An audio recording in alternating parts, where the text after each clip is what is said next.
నయనతార త్రిషల మధ్య వైరం close కాలేదనేది open secret. Chennai సుందరి వదిలేసిన ప్రాజెక్టుతో నయనతార హిట్ కొట్టడం, లేడీ సూపర్ స్టార్ హిట్ అయిన సినిమాలో త్రిష యాక్ట్ చేసి ఫ్లాప్ మూటగట్టుకోవడం, ఆపై రోస్టింగ్కు గురవడం చూస్తే సైలెంట్ వార్ ముగిసినట్లే కనిపిస్తుంది. 40+ కూడా ఇద్దరు నువ్వా నేనా అన్నట్లుగా సినిమాలకు కమిట్ అవ్వడం, రెమ్యూనరేషన్ విషయంలోనూ పోటీ పడుతుండడం కూడా డౌట్స్ కలిగిస్తున్నాయి. త్రిష నయనతార మధ్య పచ్చగడ్డి వేస్తే బొగ్గుమంటుందన్నది ఇప్పుడు మాట కాదు. విజయ్ దళపతి కుర్వీ మూవీ నుండే ఈ ఇద్దరి మధ్య స్నేహం చెడిందని టాక్.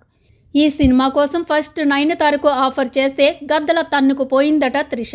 అప్పుడు స్టార్లైన వీరి మినీ సంగ్రామం ఇప్పుడు చిలికి చిలికి వానలా మారినట్లు తెలుస్తుంది.